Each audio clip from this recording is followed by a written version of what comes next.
What's going on, everybody? Mortem here, this time bringing you an update on Dying Light 2. So this actually released 4 months ago, as I'm sure most people are aware, and the general reception was that it was mostly pretty good. A few problems here and there. In my personal review, I mentioned how overall it was fine. I just felt like it failed to really capture what made Dying Light unique, but beyond that, it was mostly decent. There were a lot of bugs on launch, which isn't exactly unheard of these days, unfortunately. But it seems that the developer, Techland, has been using the past 4 months or so to put in some work on this game. They have been updating it substantially. I haven't really covered these updates to this point because they were mostly inconsequential, just a lot of bug fixes, etc. Patch 1.3 in particular actually added a new game plus mode though, and then patch 1.4, which we're actually here to talk about today, of course, is their first content update. And the most interesting thing about that is that it is completely free. It's up right now. You can play it if you own the game. And I figured I'd cover it because with rising costs in the world, frankly, I think getting the most out of games you already own is important.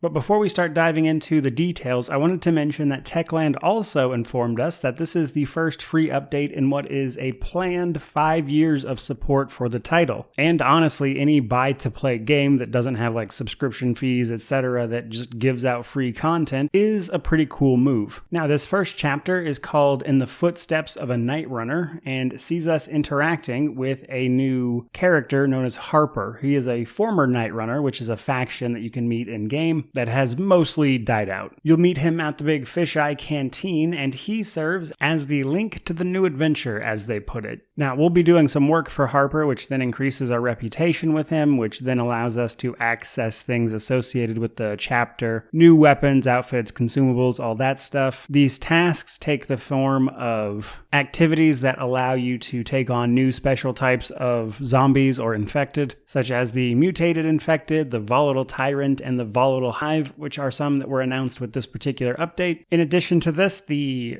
content update will actually also put out new time trials, if that's your thing, that test your stealth, parkour, all that jazz. Not really interested in much of the trial stuff myself, but something that they added. And then apparently they're going to be adding events to the game as well that center around the chapter system here. So hunting down these special infected seems to be the bulk of that. And then outside of that stuff, just to the base game, they actually also added a photo mode with this update. So patch 1.4 really, which again, not really my thing, but a lot of people enjoy photo mode, so I'm glad they threw it in there. And then last but not least, I wanted to talk about the gameplay updates. So overall, this is just like a lot of bug fixes that you would see in typical patch notes. However, the actual patch notes that they put out focused on the larger stuff, and then at the very bottom, they just casually mention that it also includes another 1,500 minor fixes, which basically means bug fixes, which seems pretty outrageous, but on the other hand, I'm glad they're in there and that they got fixed, I suppose. But that's pretty much all I've got for you guys. I just want to do a quick video giving an update on Dying Light 2, which has done, I think, a pretty substantial job of trying to improve their game as well as give people more free content to enjoy if you've already bought the game. And with the announcement that they're planning on doing more of this type of thing, that is to say adding more to the base game for free, is of course a pretty good deal if you're looking to get more out of your games these days. So that's all I've got for you guys. Hope you enjoyed the video. Let me know what you think of it down below. If you try it out, I'd love to hear about it. But regardless of all of that, truly just thank you so much for watching. I really do appreciate it. May you wander in wisdom and have an amazing day.